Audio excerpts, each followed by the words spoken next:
Welcome to Two Dudes with Attitudes, a wrestling podcast with Ryan Enjoys Wrestling and MWO. And this is our WWE edition for November 14th, 2025, where we're going to talk all things SmackDown, Raw, and NXT. We are building up to Survivor Series only a week away from Saturday, probably Sunday. I don't know, from this weekend. But Ryan, what do you think? Are you digging? I felt like it was a pretty jam-packed SmackDown, Raw, and NXT. They didn't hold any punches on a lot of these shows. No, yeah, the road to Survivor Series is underway. The road to John Cena's last match is underway.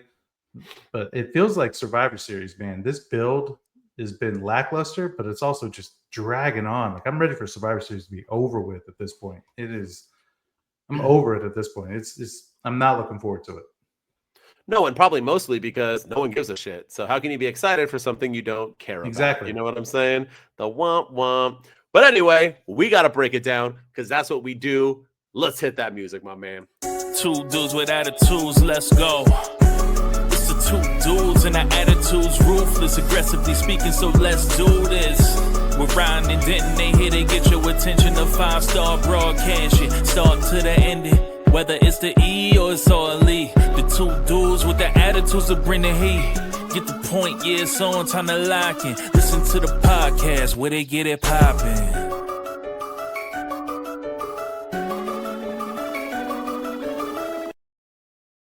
The funny thing is that the build to Survivor Series hasn't been great, but I enjoyed SmackDown. I thought Raw was like a 9, 10 out of 10. NXT was good. They're putting out good stuff right now. Everyone's crapping on them, saying they ain't putting out good stuff and only AEW is. But WWE, man, they were pretty good. And I think this SmackDown was no slouch. I was entertained by it from beginning to end. So let's break it down. You ready? Yeah, break it down. Thea Hell did a little suck it this week on NXT, but all right.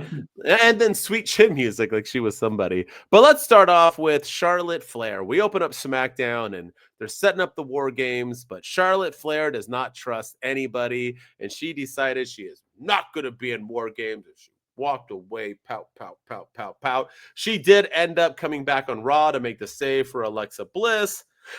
I don't know if that confirms she was now in WarGames. I have no idea. But nonetheless, what say you? Is it because the WarGames are so awfully booked right now that they needed to do something to bring in intrigue? Because as much as I don't like the men's one, if we're going to get into a lot, I can really give two shits about the women's WarGames match. Like I'm being dead. Like it's like, I feel like it's like the only 10 women they're putting together, and we'll talk about other women getting at it, and that didn't even excite me. But right now we got a 4-on-4, and it's like womp womp, and then like Charlotte Flair leaving, like she was really not going to be in it. Like who would we replace Charlotte Flair with to be with? I don't know. What say you? Did you like this? It was kind of like sloppy. Charlotte Flair gets sloppy on the mic sometimes. I feel like when she wings it, she's kind of like lost. Yeah, it was. I didn't like it. I don't give two shits about the women's match at all. Mm-hmm. I feel like we say that I hate saying that, but I feel like every year in Survivor Series, the women get hosed. Their matches, they're always finding the fifth person on the go home episode of Raw or the SmackDown before. They find that fifth member, and they don't really give much of a build to their match. So at least this time they have some sort of a build and they're telling some sort of a story. And I respect what they're trying to do because, you know, it makes sense that she doesn't like Rhea Ripley and she just can't do it. She can't be a partner with Rhea Ripley. But that was what, WrestleMania 39? Like that was like almost 3 years ago now. So it's right. It's time to move on. Like you're a babyface now. You know, so I respect what they're trying to do. I really do. But I just didn't like how they went about doing it. And it just felt like that was the end of the segment. I'm not doing, I just can't. And then she walks out and then goes to commercial or cuts to black. I'm like, huh? Like that's it? That's all we got? Like, I don't know. Like I respect what they're trying to do. I just don't like how they did it. No, and then they went just right into Jey Uso beating the Miz. It was like womp womp. It was kind of like I know as a SmackDown was fun and it was, but that was like kind of like a back-to-back womp womp. And I agree. Like we're still bringing up Rhea Ripley drama and I don't know, but something that had a excitement for me and then a womp womp was Sami Zayn. He comes out And for whatever reason, I guess he's done with the feud he had before. And he called the MFTs. I guess he calls out the MFTs, and the Solo Sikoa and company are, I guess, done with the Wyatts. Are we? The Wyatts are the most we're here, we're not here, we're here, we're not here faction I've ever had. And this is during Bray Wyatt's time. He would like be on TV, then he'd be gone. He'd be retired or suspended or dealing with mental issues. Then he would be back, and then he passed away. Then they started up the new Wyatts, and then they were here, and then they were gone. Then they were back with Clues, and they were gone. Now, but they're tag team champ. Now they're gone again. Like, they're still the tag team champs, right? Am I wrong? Yeah, they still have the tag titles, as far as I know. Like, they were literally that's the one title Triple H won't change. But that's the only one. But we were like, a lot of us thought WarGames was going to be MFTs against the Wyatts. It looked like they were teasing for it. And instead, they're like, "Yo, Sammy, you can go ahead and just team up with Shinsuke and Motor City Machine Guns and I don't know, what are you doing? Ray Phoenix is your name? You get in here too, buddy, and you guys will go against the MFTs." But I was excited though because I was like, this is Survivor Series. We're gonna get it. I'm so over WarGames. I'm old school. I want traditional Survivor Series. Then they go to commercial break. They come back, Ryan, and they announce that shit. We are getting the MFTs versus Sami Zayn and company in a Survivor Series match at SmackDown before Survivor Series. What the are we doing here, Ryan? What are we doing? What's the point? How are you going to have a WrestleMania cash-in on like our main event on the it's a Survivor Series match. How could you put it on SmackDown? How? Yeah. Let's have a Royal Rumble on SmackDown. Let's have Women's Royal Rumble will be on SmackDown. Yeah. So stupid. Yeah, this is such a horrible. First of all, where are the Wyatts? Like, I understand that Uncle Howdy has something going on with his father. I know his father's been in and out of the hospital and he's been sick and everything like that. Okay. But still, like, you can't tell us on story. Like, you can't come up with some sort of reason as to why they're not there. You can't have the rest of the Wyatts record something or do something to like make us care. So where are they?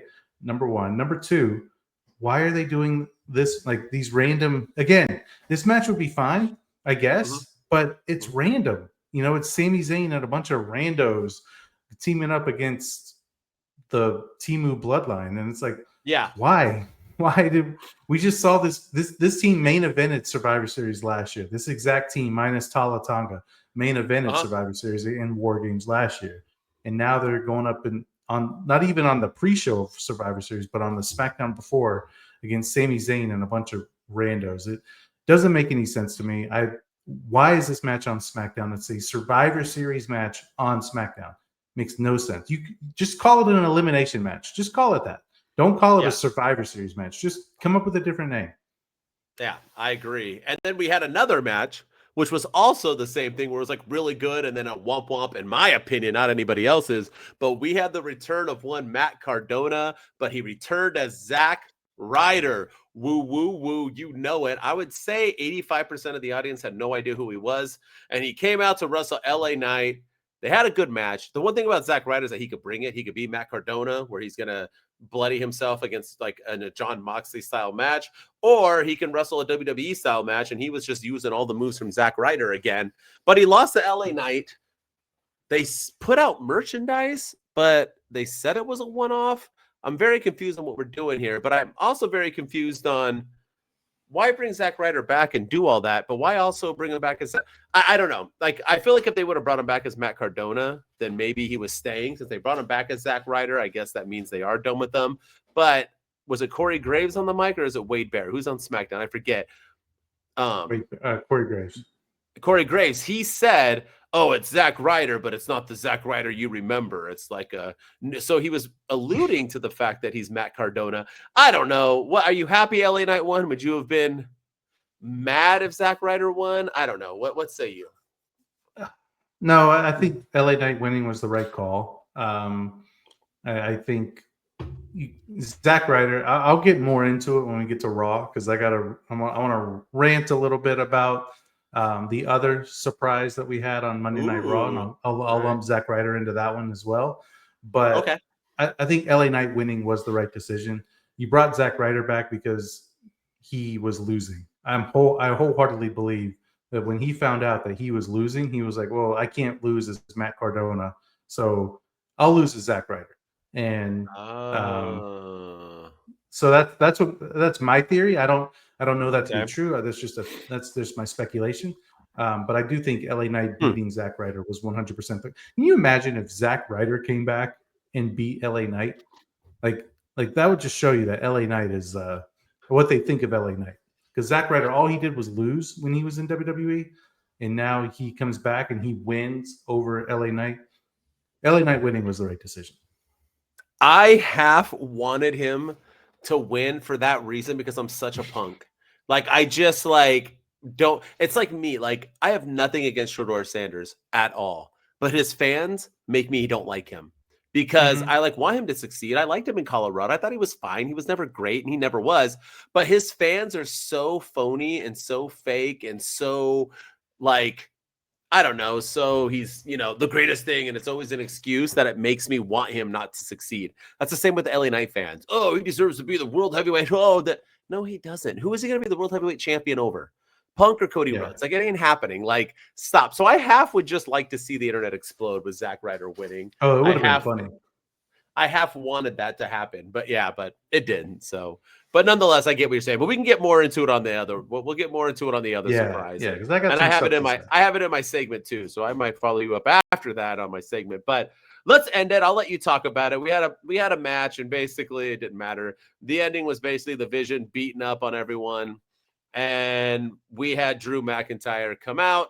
And he took out Cody Rhodes. He took out Jey Uso, everybody else, and with his claymores, and he is a part of Team Vision. Thank God I didn't hear anybody talk about him being in the Vision like they did when Logan Paul came out.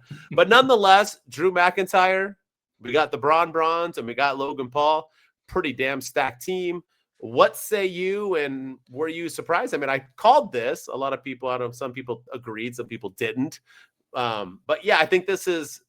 I have one, do you like it? Two, does this solidify that Drew isn't going to fight Cody again for the title? Yes. Yeah, I liked it, and I think it means that he's not going to. That's why I like it. Yeah, I think that's why they added it. They're going to do that story where it's going to be finished. It's basically ending in Hell in a Cell, essentially, but with WarGames as the cell. So they're going to end it there, and the title's not going to change hands. So I do like the fact that they added him to the match. I think it made sense. One thing we didn't talk about was earlier in the night before Jey Uso's match, or maybe after Jey Uso's match, Jimmy said that he called CM Punk and made himself a part of his team at WarGames. So Jimmy Uso is also on the babyface team. Yes, as well. Sorry. Yes, they're both. Yeah, with Punk, Jey Uso, and Cody Rhodes. So some exciting times there. And Jay didn't look too happy about that either. So I'm wondering if they're going back to telling that story. We finally get some more animosity between good guys Jimmy are losing, Jay. bro. Yeah. I know. Into that. There's a turn from someone. But I do think, Jay didn't look too happy that Jimmy added himself to the team, like the look on his face. And I like how they got to the Drew McIntyre thing. I like that, Paul Heyman was like, I can, anybody I want. I can get anybody I want. You said anybody. He even yelled at Nick Aldis, came out and was like, no. And he was like, no, you said anybody. And so technically Paul Heyman, he weaseled his way out of this again. And Drew McIntyre's suspension is lifted, and he is part of the WarGames team. I think it makes a lot of sense. I think it's fantastic. It's got he hates Cody Rhodes, he hates Jimmy Uso, he hates Jey Uso, and we all know how he feels about CM Punk. I think it's 100% the right decision. I fully agree with you. But we don't need to talk about it anymore, because let's get into Raw, because that's where we fill up these lineups and we find out basically who's completely on both teams. So with that said, let's open up with John Cena. It's his last ever Monday Night Raw. Da-na-na, da-na-na-na-na. Never let me go, Jack. And he is no longer ever going to be on. They made it feel important. It was in Madison Square Garden. And Dominic Mysterio decided to come out and challenge him to a fight. John Cena was like, let's do it right now. Dom said he's sick of that shit. He's going to do it in his hometown. Survivor Series. Cena versus Dom 2. It turned into a 3-way or 6-way or 3-on-3, whatever, with the Judgment Day versus John Cena, Rey Mysterio, and who was the other one? Why am I blanking? Sheamus. Who was the third? Sheamus, that's right. Which I think pretty much solidifies Sheamus not winning the John Cena tournament. I think that was his John Cena moment, was teaming with him one last time. But a few things I want to talk about, just get your opinion. Number one, Dominic Mysterio will have wrestled John Cena 3 out of his last 4 matches. That's pretty freaking cool. Just got to say it. Yeah. Number 2, how easily is Dom going to beat him at Survivor Series and why? And number 3, during the commercial break, the Judgment Day were upset. They walk off out of the ring, and there are a bunch of New York Giants, one being the recently ankled, broken, turned around Cam Scattaboo, out for season, rookie sensation running back, who decides to get into a pushing shove with the Judgment Day. A fight broke out, wink, wink, and some other stupid comedian, the guy with the mustache. I think his name's Andrew Schultz. I forget his name. It might be right. That guy's a moron. He's not a comedian, but yeah. So he can be paid to be one, but he's not a comedian. And the internet exploded about Cam Scattaboo. So that's my third thing. So one, yeah. So what do you think? Let me hear it. Sorry. Go ahead. Number one, yeah, good for Dom, man. Dom, again, held his own on the microphone against John Cena. John Cena could have obliterated him, or probably, yeah. I think Dominic held his own, and I like the fact that it wasn't a chicken shit way of delaying the Intercontinental Championship match like a lot of people think, because he's the dastardly heel that he's not going to be goaded in by John Cena's antics to accept that challenge right then and there. I liked his logic that you got me on your home turf, now I'm going to get you on my home turf. It makes sense. And then that opens the door for so many opportunities for a potential Liv Morgan return, or him to cheat his way in, and beat John Cena to reclaim his title, which he never should have lost in the first place. So yeah, I thought Dom held his own.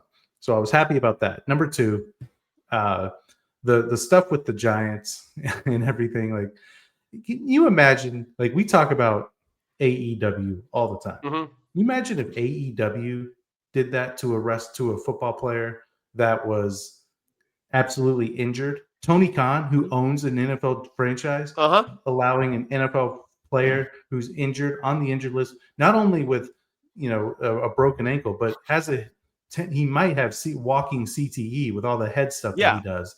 Well, he does. Yeah. Yeah. You imagine like the shit that AEW would be getting right now if that happened.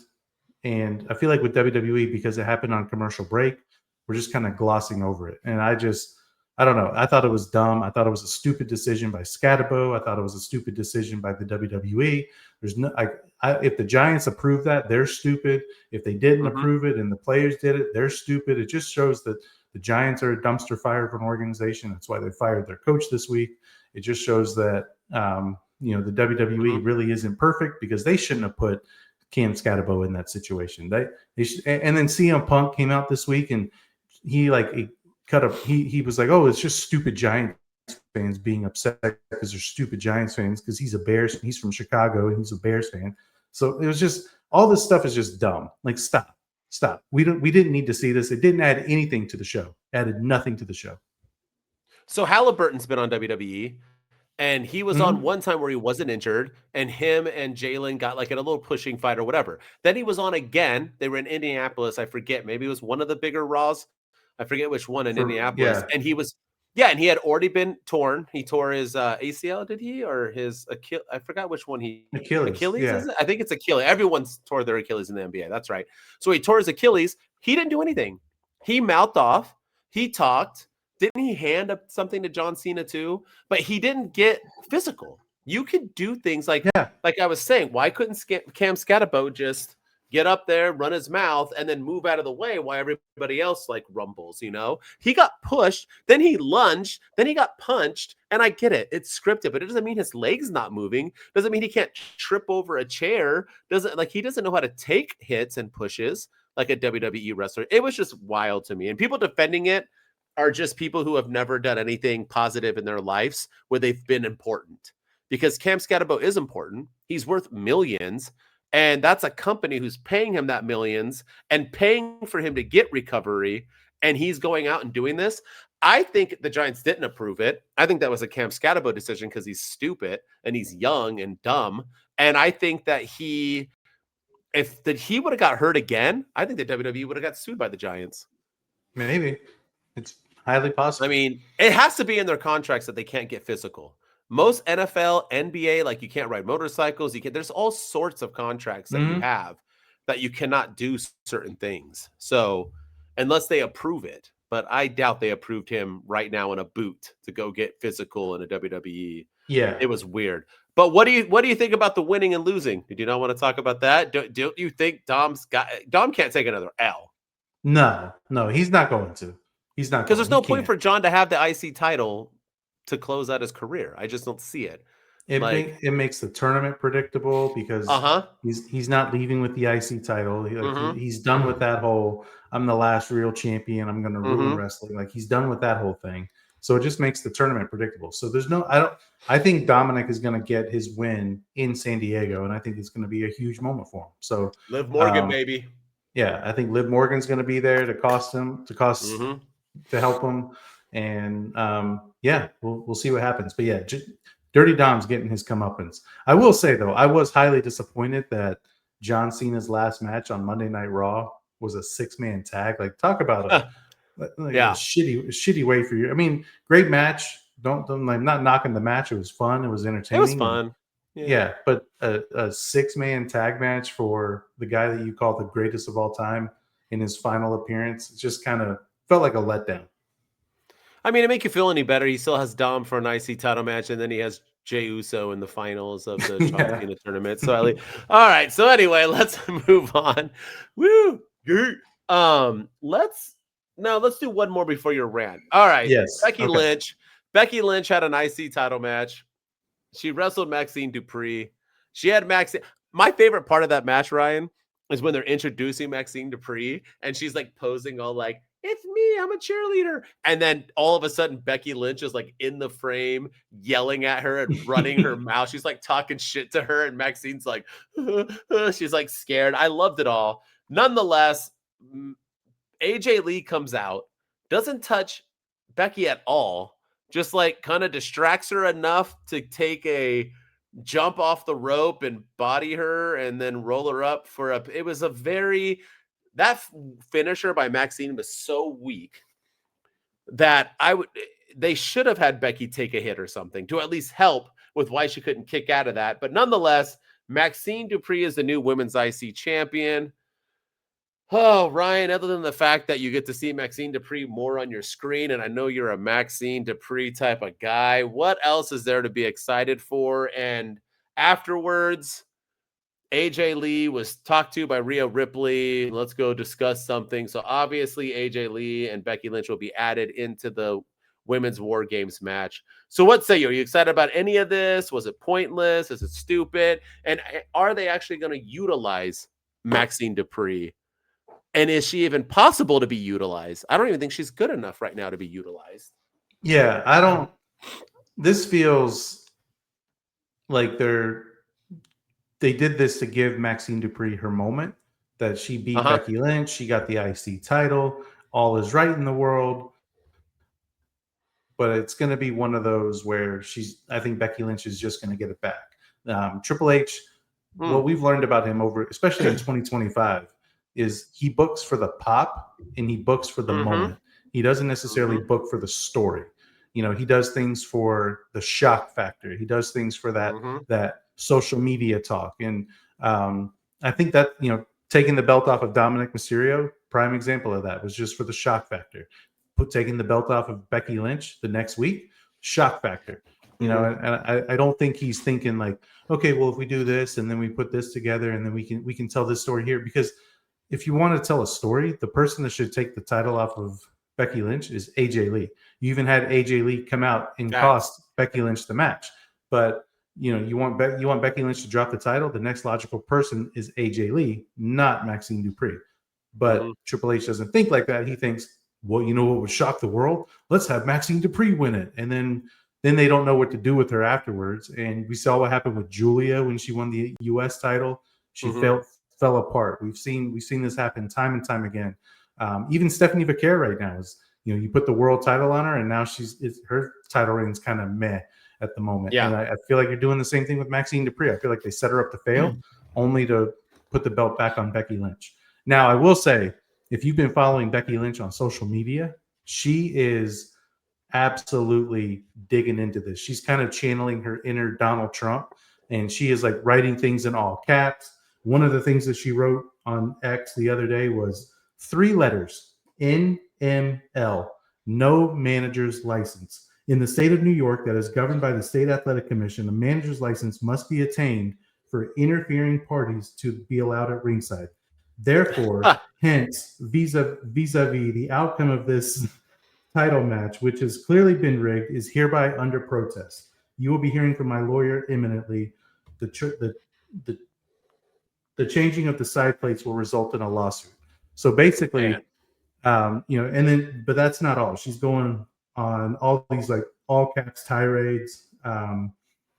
She's calling Adam Pearce a loony. She's going after Lyra Valkyria. She's going after my favorite part is she's going after Jessica Carr, where the referee. She's like playing a video where Jessica Carr is clearly not counting when Maxine Dupree's out of the ring for longer than 10 seconds. She just stops counting. And she's like, funny. See, she's in on it too. This is a complete conspiracy. So Becky Lynch is eating this up on social media. Just goes to show how good she is. And it's not just her saying that, it's ESPN as well. So she is just absolutely fantastic right now on social media. So that's probably the highlight of this whole feud. I'm pretty sure I saw her post Adam Pearce's phone number on her Instagram. Did she not? Yeah. I think she took a screenshot of his like legit phone number, like for the whole world to see. I don't know if it's really his number or not, but it was like a 281 or so. I could have swore I just saw that before we jumped on here. Adam Pearce also posted a picture of like 17 missed calls, and it was like it's all like Becky Lynch, Rebecca Quinn. But then there was like a gap of like an hour, and he's like, the weirdest part is, what was she doing between 12:38 and 1:49 or something like that? It was pretty funny. But I like it, man, and I like when they use social media, and no one's really done it better than Becky Lynch. So I'm all for it, man. I agree. All right, Ryan. Dolph Ziggler returned and lost to Solo Sikoa.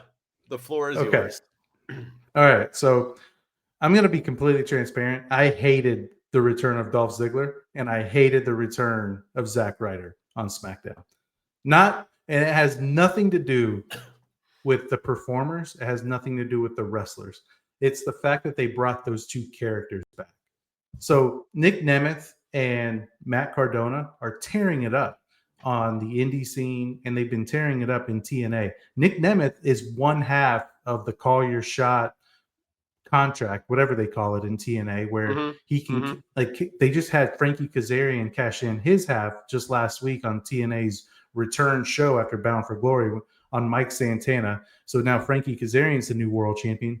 Nick Nemeth could become TNA world champion. Not Dolph Ziggler, but Nick Nemeth could become a 2-time TNA world champion. So he's like clearly tearing it up in TNA. Matt Cardona was a part of the TNA NXT showdown. He was a part of that whole build, that whole feud, that everything there. He was wrestling matches on NXT as Matt Cardona. He's reinvented himself on the indie scene as Matt Cardona. He's like the king of the indies. He's won titles at almost every single company out there. Like he's been absolutely fantastic. And what does WWE do? WWE brings them back as their characters that were known for losing. And that just drives me crazy. Like you had like Zack Ryder, whether it was right or wrong, he was known for losing matches in WWE. Dolph Ziggler was known for being the guy to put other wrestlers over. So why do you have this partnership with TNA? You can't throw TNA a bone and say, okay, you can come back. Yeah. And John Cena, everyone's like, well, John Cena called them out in his pipe bomb promo. No, he didn't. He called out Nick Nemeth, and he mentioned Matt Cardona in his little CM Punk pipe bomb. He didn't mention Dolph Ziggler. He didn't mention Zack Ryder. He wanted those two guys. And what did we get? We get Zack Ryder and Dolph Ziggler, the people that lose all the time. As soon as Zack Ryder came out, and he came out as Zack Ryder, and he was like, woo, woo, woo, you know it. And the song didn't change to Matt Cardona or anything. Like, it wasn't like a swerve. And he embraced that gimmick. I knew LA Knight was winning. As soon as Dolph Ziggler came out, I was like, well, Solo Sikoa's gone to the next round. But like, you keep Nick Nemeth in the tournament, and you keep Matt Cardona in the tournament as those personas, the tournament gets a little bit more interesting, right? Like right now, the clear-cut favorite is Gunther. Like Gunther, it's his tournament to lose. But you put Matt Cardona in there, you put Nick Nemeth in there, it kind of adds a little bit of intrigue. And this just felt like two wasted spots. I could have gone to Obafemi, could have gone to Trick Williams, could have gone to anybody, and it would have added so much more intrigue and spice to this tournament that needs it. So that's my rant. I didn't like the returns of Dolph Ziggler and Zack Ryder because I wanted to see Nick Nemeth and Matt Cardona. You have this TNA partnership. Why not throw TNA a bone and give them a couple of wins in this tournament and at least make it look interesting and bring them up as their TNA personas? Yeah, and that's well said, because them coming back, what was it pushed as? We might get people not part of the organization. Exactly. Well, then they are, because you brought them on for one night and put them back as their WWE name. So obviously that's not out from the organization. My favorite part about it is that when this started, we said it right here on this podcast. There's a 0% Copeland's coming back. There's no Edge. There's the outside people are going to be Zack Ryder, Dolph Ziggler. This is exactly maybe what we said. Maybe Joe Hendry. And that's exactly what they did. And it was so predictable and stuff.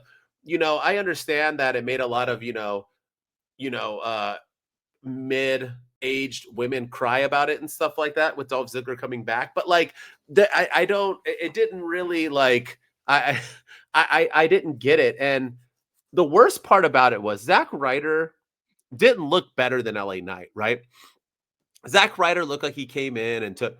Dolph Ziggler is so effing good that he came back it's fantastic. and looked better than Solo Sikoa and carried. So that was like Solo Sikoa. And then you had him lose. It was just kind of like mind-boggling. And then, honestly, this is going to be my last part. The worst part about all of it is that they both took pictures with Triple H backstage. Yes. So stupid. Why? Why is Triple H like? I don't. I understand if I got signed to WWE. Yeah, he like I would want a picture, but like, really, like Zack Ryder lost, Dolph Ziggler lost. Like they didn't like. What are we? Like, okay, titles is stupid too. It used to be just his NXT peeps. Like he developed them up, and so he's like proud of them. Now it's like everybody. Like what are we doing? So stupid. Yeah. And now that's why they're probably changing hands all the times, because he can constantly take pictures with all the people. Losing their titles every week. I don't know, but Dolph, man, I don't know. I mean, I'm actually half surprised Ziggler came back, and especially as Ziggler, because like you said, Nick Nemeth is killing it, and you might as well have kept them by their names. Why not? You give TNA the rub. You can talk about them. I just feel like WWE is not fully into this partnership as they probably should be. And they keep it just also shows that NXT is a completely different universe. And we've talked about this before many a time, but like Matt Cardona was in like the showdown match, the TNA invasion. He was part of Team TNA. And now, we just forget that happened. Oh, he's back as Zack Ryder. And like it was really confusing. People had signs up for Matt Cardona. People were like, thanks, Matt Cardona, even though he was clearly Zack Ryder. It was so stupid. It was so like these returns. I know revisionist history was going to play a factor, and the big time creators are going to tell you that these were the greatest returns in the history of WWE. And you got, like you said, you can watch people crying over them. Yeah, you got people crying over these returns, but they weren't good. Like let's stop pretending that these were good. These were predictable matches that once they came out as these characters, I knew exactly who was going to win. But you keep Nick Nemeth in the tournament, and maybe he gets to the finals. Maybe he wins the thing. Or you're telling a story too of NXT wrestlers invading TNA. Like there's this whole NXT gang invading TNA, and that's how Mike Santana lost his title. Nick Nemeth was one of the people that the NXT team attacked. Why not carry that story over on Raw? Have the NXT people, led by Lexis King and all the other people, Charlie Dempsey. Why not have them come out and attack Nick Nemeth and cost him the match against Solo Sikoa? At least then you're telling a story. But no, they did, because they didn't go after Nick Nemeth. I mean, they went after Nick Nemeth. They didn't go after Dolph Ziggler. It's so stupid. So stupid. Well said. Well said. Nothing else to even say. Well said. Yeah. Well, so bad. Speaking of stupid, I made a post today about you can take Vince McMahon out of WWE, but you can't take Vince McMahon out of Triple H, if you know what I mean. And Triple H has gone from 2.5 years ago being this innovative, outside the box, anti-Vince McMahon booking, where he did everything that Vince wouldn't do. And now he's just doing whatever Vince is telling him. I don't know if Vince is running the show. I have no idea. But we brought back Brock. We're bringing back other people. We're giving titles where they're switching hands all the time. We had Brock Lesnar return. He took out every one of the good guys of the WarGames team, including Cody Rhodes. He suplex city'd CM Punk. I was feared for CM Punk's life. And then out came a long-sleeved jeans for some reason. It looked like he was wearing jeans. Roman Reigns, who came out, and he's the only man who can stop Brock Lesnar. The undisputed champion? No, The world's heavyweight champion? Not the top two guys. No, only Roman Reigns can. And even though Roman Reigns does not want to see the Usos until Christmas, I'm assuming he will not make eye contact with either of them until that match is over. But we had Roman Reigns come in. They had to stare down. Roman Superman punched him. He's the only guy that can beat Brock Lesnar. Look at Brock Lesnar and Roman Reigns have been in a phenomenal feud that's had some of the worst matches in the history of WrestleManias. People have turned the TV off. People complain about these two. And I know wrestling fans forget about everything. We were so mad that we had these guys thrown into us constantly. Triple H had him wrestle one last time. I think it was still Triple H's time when he started. And it was a fun match. They couldn't do anything else. So what they do? They added a forklift into it. And Brock Lesnar lifted up the ring in a forklift. He threw a thing at Roman where he caught it without looking. It was a cool moment. It was kind of like Toy Story 3, right? Toy Story 3 is over. You cried. You were happy. Andy gave up his toys, moved on to college, and you're like, and that's the end of chapter. And then Forky was introduced. It's the same thing. Now we're getting Toy Story 5. Yes, now we're getting Toy Story 5. This is the same thing. What are we doing here? You're not even following plot lines anymore. He literally said he doesn't want to see him again until Christmas. He was pissed off that they cost him his match. And now he's just back for funds. And he doesn't care about the reads. He doesn't care about the Brock. It's all about Brock Lesnar. Like, you had Brock versus Punk. You know how much money you're going to print with Brock versus Punk? That's printing fucking money. That's like, we've wanted it our whole lives. You're just going to skip through that and just give them rope? I was shell-shocked. I thought they'd all be in it, but when Jimmy went in, I was like, okay, it won't be Roman then, I guess. We don't need all the Usos. It's literally the same team as last year. I'm like mind-boggled right now. Yeah, I'm like mind-boggled right now, honestly. And now Sami Zayn's facing the old team of WarGames. It's like, what are we doing here? It's like the all-star game in the rookies challenge or whatever. It's like the all-star game in the JV game.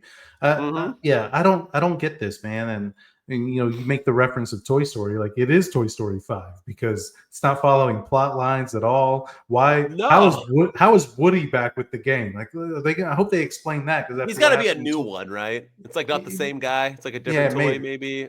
I don't know. Or it's like or it's in the past. Like that's got to be. Or it's like a flashback. Yeah. Or it's like it happens before he leaves. Or I don't know. But yeah, like they're not following the plot at all. It's so stupid. But and you know who I really hate this for? Bronson Reed and Braun Breaker. Like you feel like we talk about Cody and Punk not feeling important. I feel like those guys, ever since they turned on Seth and Bronson Reed pinned Roman Reigns at the last pay-per-view that they face each other, those two guys feel absolutely unimportant in this match. It's all about Cody. It's all about Drew. It's all about Punk. It's all about Roman. It's all about Jimmy and Jay and Logan Paul. Like Bronson Reed and Braun Breaker should have been the two biggest stars coming into this match. And right now they feel like the fourth and fifth wheels of their own teams. And I hate this for them. Feel like? They are. Yeah, they 100%. Are. They are. Well, and that's the problem with Survivor Series. We've already talked about that. That's the problem with crown jewel and Survivor Series back to back is that we have 2 months of pointlessness. There's nothing. Mm-hmm. There's no titles being. This is literally pointless. The other thing that was pointless too. What was the main event of Monday Night Raw? A face-off? There was no. Yeah. What's a face-off? They just came to the ring, then the other guys came in and fought them. That was the face. Like there was no like what the hell? I thought it was gonna be like a like, hey, we're gonna beat you. We're gonna, like put them on ladders and have them all talk to each other like they did with Money in the Bank one time. Like what? They just the good guys were there and the bad guys surrounded the ring and fought them. I was like, what the is happening? Why don't you just have them fight? It was very. I thought the whole thing was stupid. It was like a womp womp on a really, really good Raw too. Yeah, I think it was it was a bad way to end a good episode of Raw. I thought it was really cheesy and dumb, and I love Roman Reigns. I'm happy that he's back. WWE is so much better when he's there. He had a long sleeve on this time. I really hope I hope he's not injured. I told you, he was like pants and long. He was all sorts of like, yeah. I hope it's like I don't know, but this return just didn't do it for me. And again, it's no disrespect to him. It's more just I don't care about Survivor Series and like why they're making Brock to be the badass of the team and not Bronson Reed who just beat Roman. Like I don't understand. I don't get it. Mm-hmm. I don't get it either whatsoever. I was very, very confused. Well, with that said, I'm confused again, Ryan. Let's get into NXT. And we officially are getting Ricky Saints versus Obafemi 2. I guess they had no room for Obafemi in the tournament or Raw or SmackDown in general. Make room for Dolph because for Zack Ryder. So they brought him back, and he even said he's back. They had a face-off, and I didn't really get it. Like, why are we like? I was so good with Ricky Saints beating Trick and beating Oba, but then he had to beat Trick again. Now he's got to beat Oba. Like, there's nobody else. We can't he beat the 2 biggest stars in NXT almost history, other than Carmelo and maybe Adam Cole. These are like the 2 biggest stars in the most recent time of NXT. And he has to do it again. I don't know. I didn't like the story behind it. It's going to be at Deadline. And then Trick came out to try to get in it again. He was like, me too. And then, now he's going to go off against some Miles Bourne. But I was very, very confused. I feel like Trick's still going to find a way in it because he's fighting Miles Bourne like next week on Gold Rush D. I don't know why we have part D, but I guess one Gold Rush. I guess WrestleMania is 2 nights. Might have a Gold Rush 2 nights. By the way, you have a Gold Rush and only 1 title change. Pretty weird. But nonetheless, what say you? I mean, are they doing this to have Oba win again? Or are we like Ricky's going to beat him? Like, I don't know what we're doing with Oba. He's too good for NXT. I'm sorry. It's time to move on. No. Yeah, both him and Trick, it's time to move on. And if only there was like a certain tournament that they could be a part of to maybe make their name on the main roster against a guy who's retiring relatively soon. And maybe they could have been in that. But perfect way to debut them and maybe let them get to the finals and, make a name for themselves. But if only, right? But I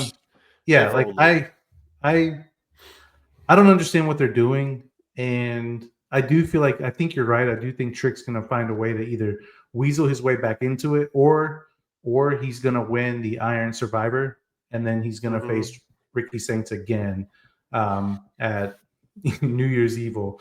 So we're going to get Trick and Saints 3 and maybe Obafemi's involved. But I just don't understand what they're doing here. Like there's got to be some sort of interference or something. Somebody's got to be returning. Somebody's got to be debuting to cost Obafemi. And the only person I can think of is Tony D'Angelo, who's been off TV for a while, and maybe he cost Obafemi the match, or he goes after Ricky Saints, and that's like we move on to that. But even then, like who is there left for Ricky Saints to face after Trick and Oba? I mean, are we really excited about a potential Miles Bourne Ricky Saints match? Not really. I mean, the only one I could think of is Tony D'Angelo, and he hasn't been on TV in about 3 months. So I don't know what. I do too. Remember when everyone was like talking about the WrestleMania poster and everyone thought it was Tony D'Angelo making his debut on the main roster. Because they showed shoes, they showed loafers, and everyone was like, "Oh, that's Tony D'Angelo," and it's like. Or they thought who was a loafer? Was it Cody Rhodes? Who was it? Yeah, they thought it was all. I thought it was them. It wasn't Cody. Yeah, it was Cody or Triple H. Yeah. Well, I'm excited for Triple H's match at WrestleMania. Yeah, But I yeah, know, can't I don't know why we brought Obafemi back. It is what it is. I mean, I love Maybe Obafemi he's. so much that I don't want him in NXT. That's the problem. I know. Maybe he was like, you know what? Like, I'm not in the Cena tournament, and maybe I should just stay in NXT because I've seen how they use other NXT talent. So let me stay where at least I'm protected and I'm taken care of, and I can be the man down here as opposed to a guy up there. So maybe he wanted to stay in NXT. They're like, Oba, listen, we don't have room for you in the John Cena tournament. We got the perfect spot for you. You're going to be in a tag team with The Miz, and it's going to be epic. And you guys are going to wrestle and argue a little bit. And he's like, you guys are doing that right now with the other black NXTer. You'll be Oba Femiz. Yeah. Oba Femiz. Why did you just talk that into the universe? You know WWE listens to us. They're now going to do Oba Femiz. Oh, my God. Oh, yeah. Oba Femiz. And we're awesome. Oh, my goodness. I just can't wait. Him like Miz, like all in, Wakanda forever and everything. Anyway, all right, let's get into it. The main event. I guess Triple H and HBK are rubbing off on each other. I mean, they always have. Hey. But I guess now we're doing the title changes, and Tatum Paxley had the belt for all of 5 minutes. She lost it back to Jacy Jayne, but that's because Izzy Dame interfered and kicked her freaking head off. That was a pretty gnarly kick.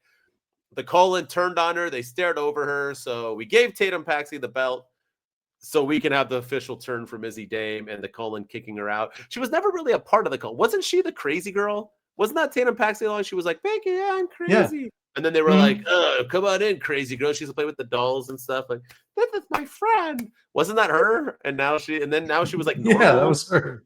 Look, I forgot. It was like, I felt so long ago.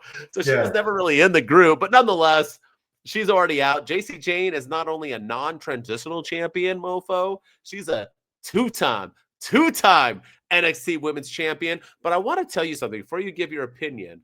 I don't know if you follow Mandy Sachs on Instagram, and if you don't, I need to ask you a few questions about your manhood, but off the air. But she hinted, she posted a whole bunch of pictures of her in bikinis from like years ago and said something about like, I look like a rose or something like that, and posted it on Instagram a couple days ago.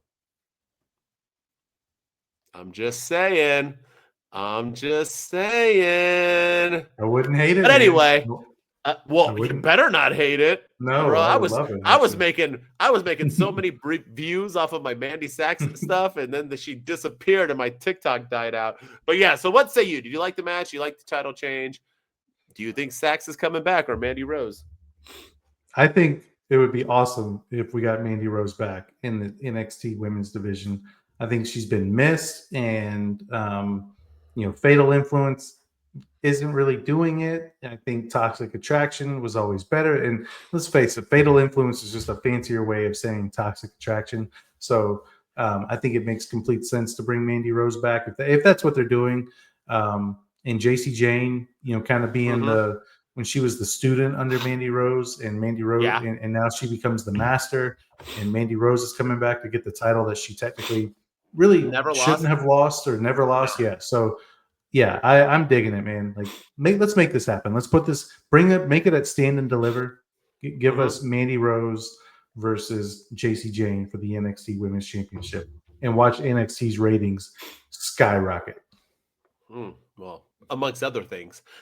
Here's the did she lose it?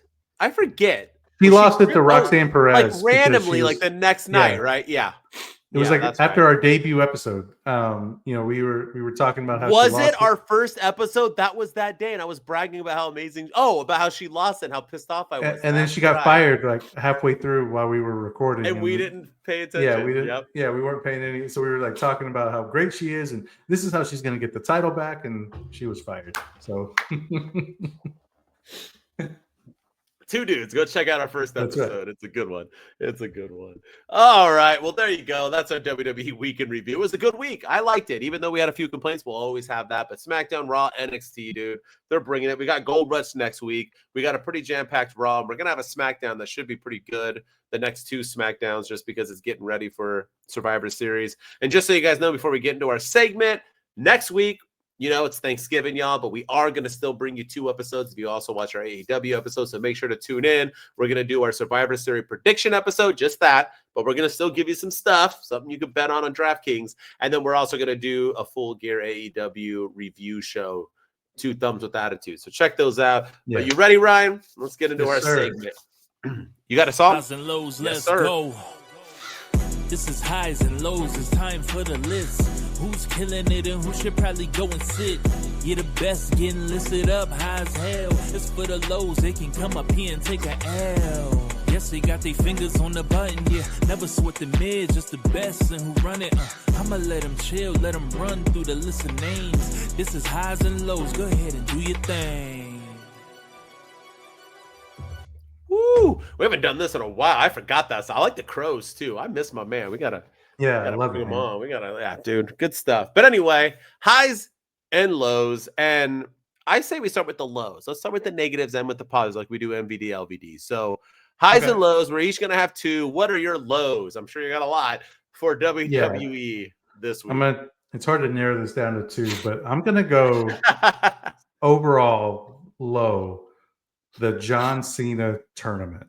Now, wow, just the overall, like the way it's been executed, the matches, we're gonna have 2 people that have never worked here before, and those people end up being Dolph Ziggler and Zack Ryder. You know, you had there's no rhyme or reason as to like why people are in the tournament. Like Javon Evans, fantastic match with Gunther. Don't get me wrong, I'm not knocking the match. Phenomenal match, great match, but he had no business being in the tournament, and he has no history with John Cena. He's like, why did he get chosen to be in the John Cena tournament, but Obafemi and Trick Williams didn't? Like, I don't understand that.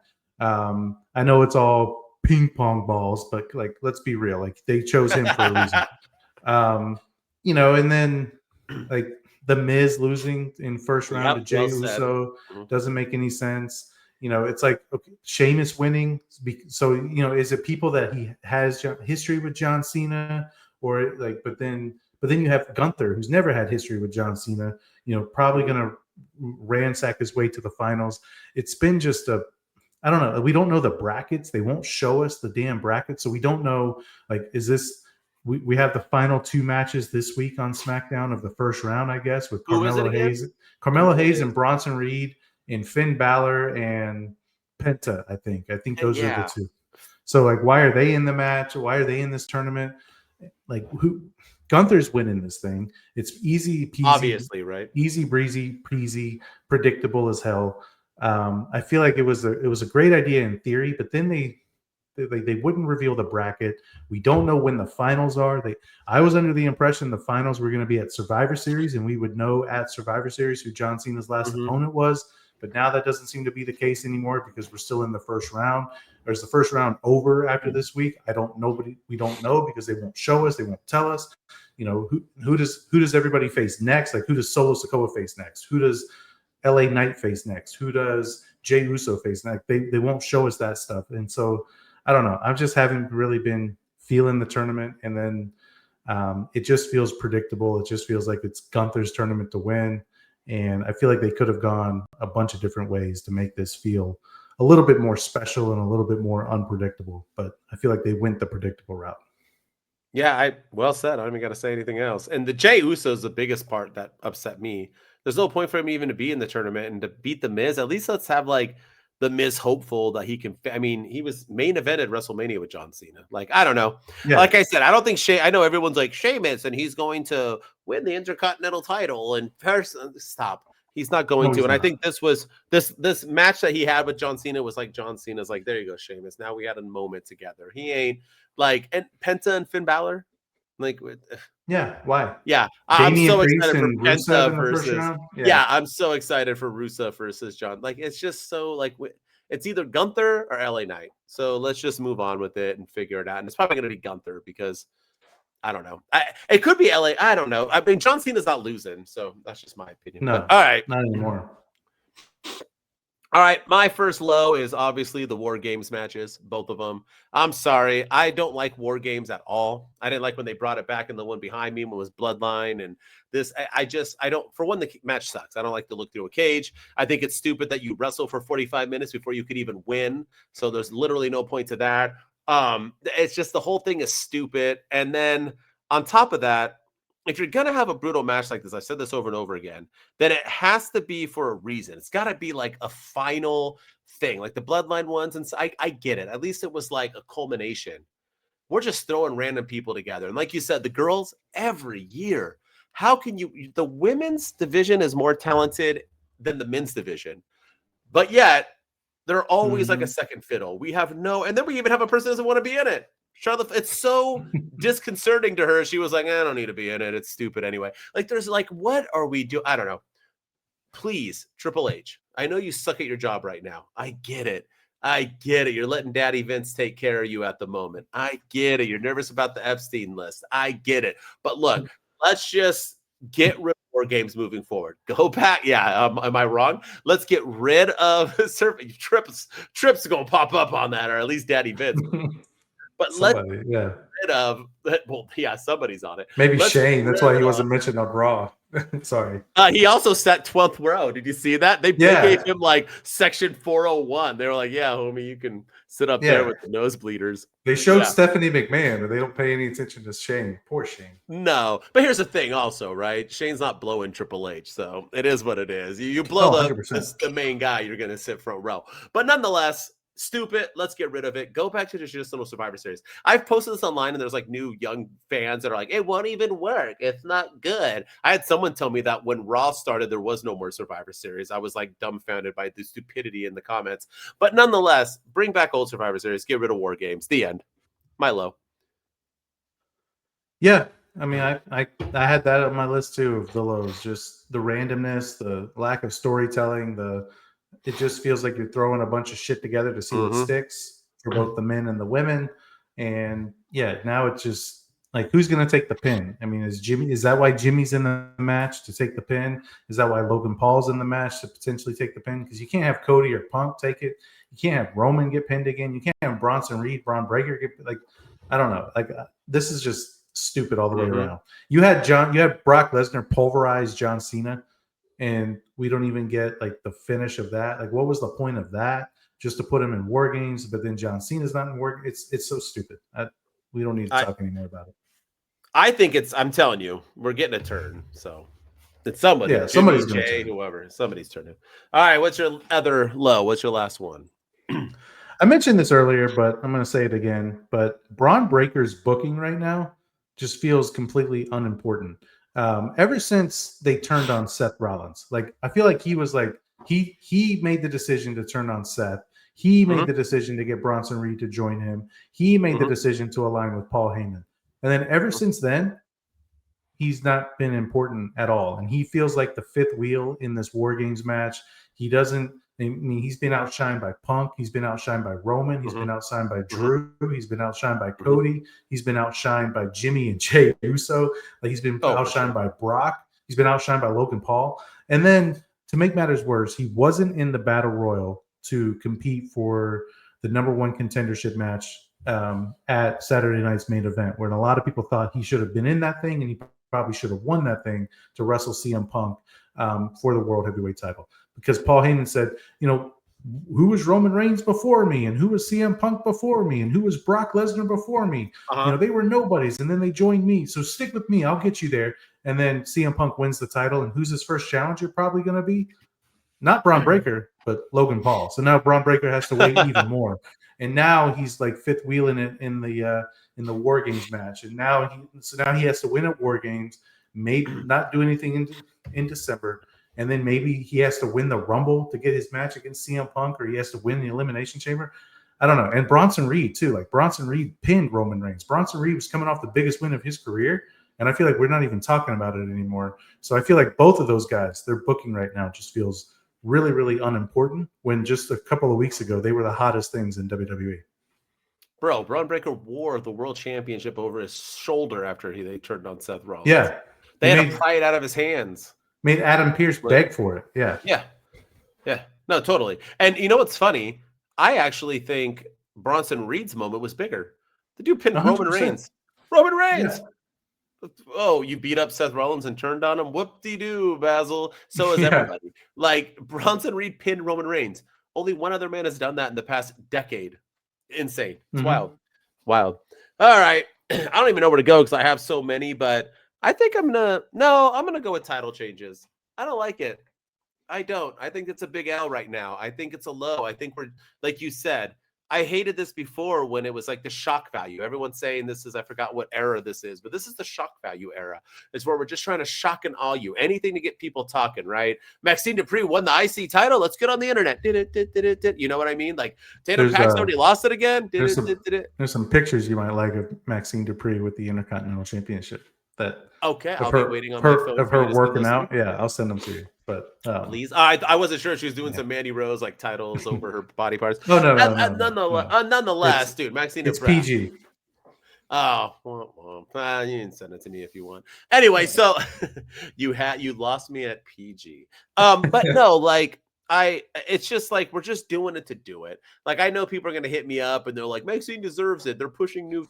Stop. The titles don't feel important if you're just dropping them for no reason and quickly. And Becky Lynch losing, why would you have her lose 2 other ones? So you've had Becky Lynch now lose 3 times to Maxine Dupree. You better do something with her. That's all I'm saying. They don't elevate her to the moon. It was all for nothing. Stupid. But yeah, let's keep the tag team titles on the Wyatts. Already been on TV for the past month and a half. When was the last time they were on TV? Yeah. And if you're going to change titles, we can change. It's okay to change the world title. It's okay to change the undisputed title. Like if you're going to change them all, or don't change them at all. But like it feels like they're changing every other title except for Cody Rhodes. Like when it's time to take the belt off of Cody, oh no, we're gonna keep it on him for a little while longer. Oh, it's time to put the belt on Drew. Nope, we're gonna keep it on Cody. It's like why? Yeah. Like we don't have to have long title reigns for the world championships. At least that long. And how's AJ Styles and Dragon Lee's title reign going? Yeah. Like a lead balloon. Oh, they weren't on TV anymore? Oh, okay. Got it. Yeah. Anyway. All right, let's end it on some highs. We got to go. The show's going. Let's go. What's some highs? All right. I'm going to go down to NXT. And my high right now is the Iron Survivor Challenge coming back at NXT Deadline. That is one of my favorite match concepts that the WWE has created. And I'm 100% here for it. I love this match. It's my favorite match that they've done over the last couple of years. I like the fact that it's a 5-person Iron Man and Iron Woman match. I like the fact that there's stakes, that there's ramifications, that the winner gets an NXT championship match at the next pay-per-view. I like the fact that there's penalties for getting pinned. You have to sit out for 90 seconds. So there's like strategies behind it. So if you get pinned in the last minute and 29, you're eliminated from the match. Like just like little things like that. Like I like the little things that they do. I like the fact that it's 25 minutes long. You don't know like what they're going to do. Like Trick Williams, this match has made the likes of Trick Williams. It made Obafemi, made Julia, it made Roxanne Perez. It's made several other people in NXT. I actually think, and I've said this before, and I'm going to say it again, but they should change Survivor Series and bring this concept up to the main roster. And you can build new stars going into, the new year. You have some stakes. Call it Iron Survivor Series and have a 5-man Iron Man match, a 5-woman Iron Man match. Let them compete, and the winner gets a title shot at, say, the Royal Rumble or Saturday Night's Main Event or whatever the hell you want to do it. But either way, you get an opportunity to either bring somebody up from the NXT. You get an opportunity to have somebody debut or return. Call somebody up. Like there's so many ways you can do this. Zack Ryder. Yeah. Chris Jericho could come back. Like Obafemi could be in this match. Like it would be fantastic. And it would make Survivor Series feel important. It would have stakes. It would be it would make it matter. Because I feel like, you do this 5-on-5 Survivor Series, those are great, but they don't really matter in the grand scheme of things because there's no ramifications if whoever loses. But this would actually have meaning. It would make it matter again. And I love this Iron Survivor Challenge, and I can't wait to see it. And I wonder who's going to win it this year. But this is one of my favorite matches that NXT does, and they need to bring it to the main roster pronto. I can see why you like it so much. The GOAT created it, Shawn Michaels. So of course, what Shawn Michaels makes is fantastic. Well, won the first Elimination Chamber. Hell yeah, he did. Won the first ever Hell in the Cell. You know, he lost the first ever technical ladder match, but you know, he still won that. He was in the first ever. He's in a bunch of first evers. I don't know. Nonetheless, Sean's the greatest ever. All right, my high we didn't talk about, and I liked it, and a lot of people didn't like it. A lot of people gave it a lot of shit online. But my high of the week was Nikki Bella attacking Stephanie Vaquer. I dug it, man. Stephanie Vaquer and Nikki Bella, they were kind of hinting at this the whole time. Stephanie Vaquer is the women's champion. She needs to beat some good people, and you know, why not a legend? Nikki Bella is a legend. Sorry to break it to everyone. She's a Hall of Famer. She's a former Divas champion, multi-time. I think she was the longest reigning Divas champion of all time, and she's smoking freaking hot. Why not? I'm utterly disgusted by the disrespect she got from the WWE fans, chanting, you know, whatever last week. Although this MSG fan was I almost put them in my lows. They were atrocious. I hate fans who think they're smart and want to take over too, like your name's Walter or whatever. It's so stupid. Like you're still living on. Oh, you're so cool because you knew his name was Walter 3 years ago. Congratulations, so morons! Stupid. Like I hate the word Mark, but you know who's a Mark? Those people. So, but nonetheless, I liked it, man. Nikki Bella, why not? What else are you gonna do? Everyone knows Stephanie Vaquer is gonna beat her. So why not with Triple H's stupid booking lately where he gives everybody a title change? Is she going to be? Why not? Yeah. That's what I'm saying. So why not have her whoop her ass here and there? And I like the attack, man. Stephanie came out. She beat her up, stood above her. It was fantastic. This was my high of the week. I dug it a lot, actually. A lot. Yeah. No, I liked it a lot, too. I don't really like what they're doing with Stephanie Vaquer's title reign, but I do like this mean side of giving her a feud. I'm excited to see her as a heel. Yeah, no, it has a story, it has a meaning. So I just hope that they capitalize on it and it ends up for the best. But yeah, I like what they're doing with Nikki Bella. I'm excited for the match. All right, what's your last high, homie? I'm gonna I'm gonna stay in the women's division as well, and I'm gonna go with Becky Lynch. Even in her loss, Becky Lynch is absolutely fantastic.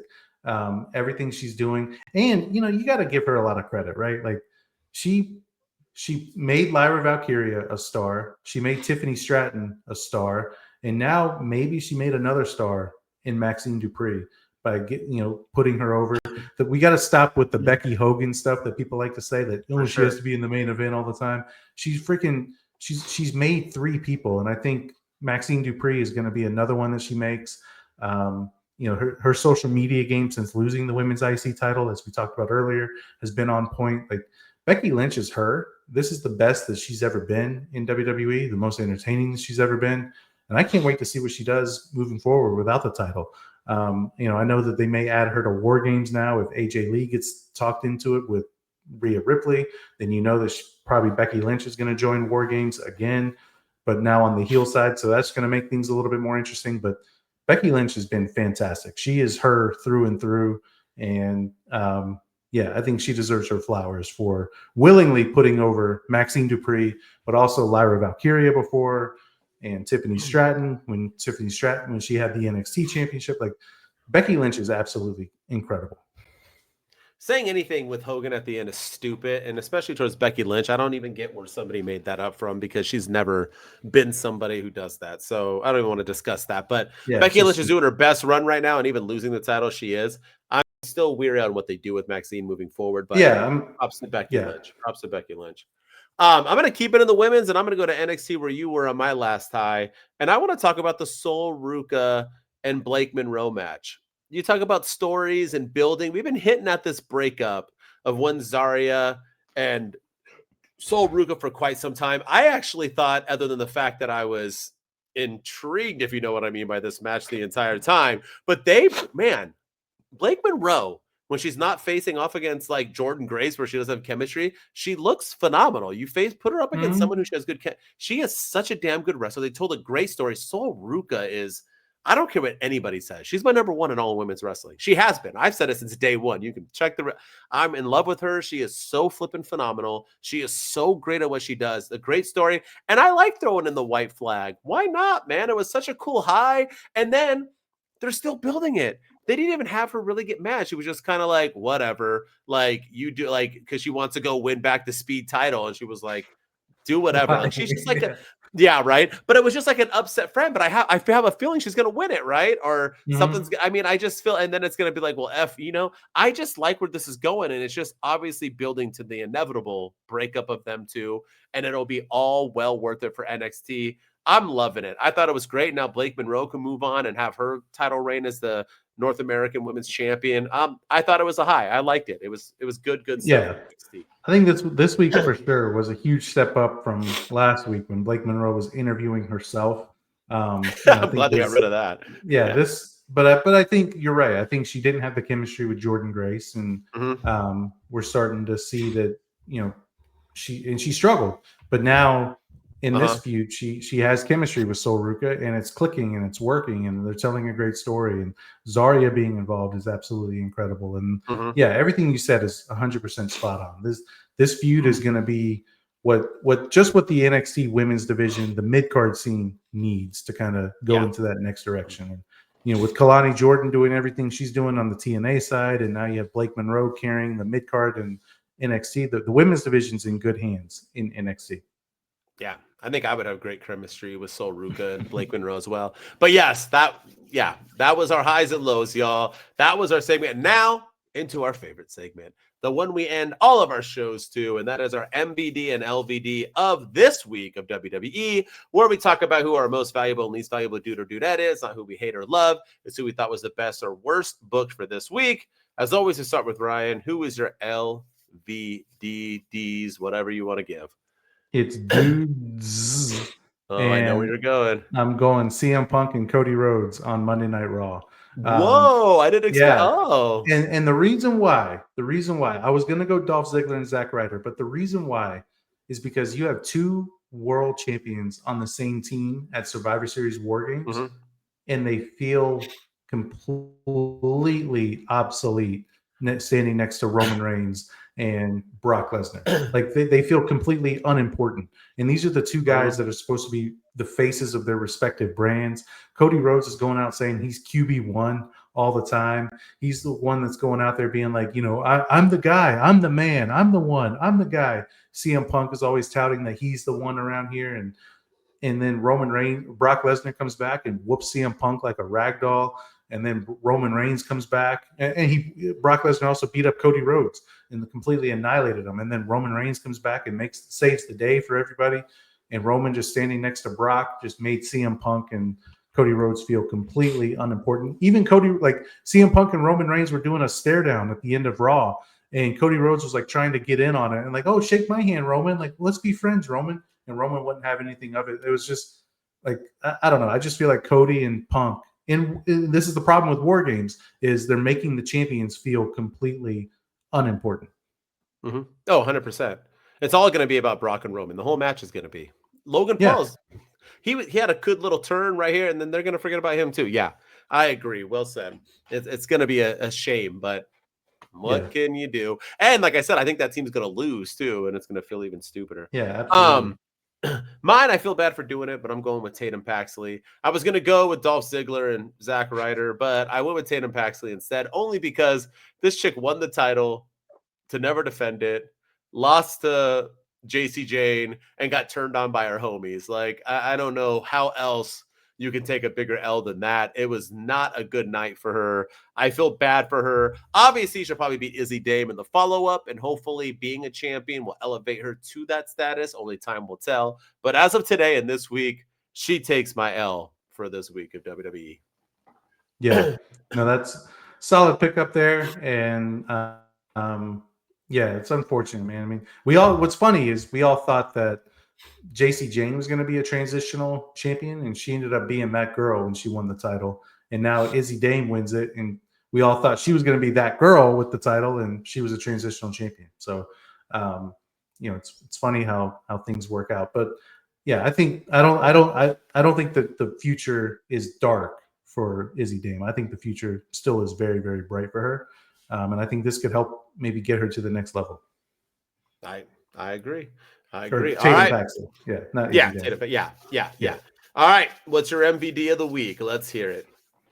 I'm going Got the same? with, let's see, who did I'm going, you know what? I know you didn't like it, but I'm going Maxine Dupree. I mean, she beat Becky Lynch, won the Intercontinental Championship. You know, it was a great match. They've been telling a story over the last couple of weeks. So I'm gonna give it to Maxine Dupree. You know, for beating the best of all time, the best Intercontinental Champion. And that's not me saying that. Sports Illustrated says it. ESPN says it. Everybody says it. And Bleacher Becky Report, Lynch. tell them. Yeah, Bleacher Report. All of them. Yeah. But Maxine Dupree winning the Intercontinental Championship. I mean, it was, you know, it was a huge moment for her. It was a big moment for her career. I really hope they capitalize off of it and they do something with it and don't make her like Julia with the women's U.S. title. I really hope that they make something out of this, but it was a big win for Maxine. I feel like you have to give it to her. You know what? I agree. Mine was Maxine as well. I go off of the booking. Who was better booked than Maxine Dupree? A person who did not deserve to win an Intercontinental title, beat the greatest wrestler female of all time in an IC title. Help or not, she still did it. She still had to do the finish. And like I said, AJ Lee didn't do anything. So yeah, I give it to Maxine Dupree. There's no other person that can get this with all the title changes that happened. Even a JC Jane was a close second, but I had to give it to one Maxine Dupree as well. Yes, sir. Yeah, it was a good week for her. Like it or not, it really was. Oh yeah, it'll be the best week of her life probably ever. So we shall see. All right, well, that was it. That was a WWE episode. Hopefully y'all liked it. We can review. We are next week. Like I said, we will be back. We will just do a Survivor Series prediction show, though. You know, it's the holidays. We got family, but we still want to give you guys the dudes, if you know what I mean. Yes, before you stuff yourselves with turkey. But with that said, as always, don't forget to click, subscribe, follow, 5-star reviews. And if you just want to listen to me yap it off, I'm at my_wrestling_opinion on all social media. And with me, as always, is Ryan enjoys wrestling on all the social media platforms, so go follow me there. Also, before I get into that, we are going to be doing our AEW episode this week as well, where we give our full gear predictions. That's probably going to be up tomorrow at some point. So be on the lookout there. And you can find that here on YouTube at 2 Dudes with Attitudes, on Instagram at 2 Dudes with Attitudes Podcast, on Twitch at 2 Dudes_with Attitudes, or on TikTok at 2 Dudes with Attitudes. And we're also on X at 2 Dudes PC. So go follow us on all those social media platforms. And then you can always find us on Apple and Spotify and anywhere you get your audio podcast. We're in the top 10% of all listened to wrestling podcasts. So help us get into the top 5%, the top 1%. And the way to do that is by dropping a 5-star rating, giving us a good review, telling everyone about your favorite 2 dudes on the internet. Go help us climb up the ranks. Go do what you got to do and help us get there to where we want to be, because we want to take this thing to new heights and this year and beyond. So we appreciate all the love and support, and go tell everyone about your favorite 2 dudes on the internet. 2 Dudes Wolfpack. We out. 2 dudes with attitudes, let's go. It's the 2 dudes and our attitudes ruthless, aggressively speaking, so let's do this. We're Ryan and Denton, they here to get your attention. A 5-star broadcast shit, start to the ending. Whether it's the E or it's all E, the 2 dudes with the attitudes that bring the heat. Get the point.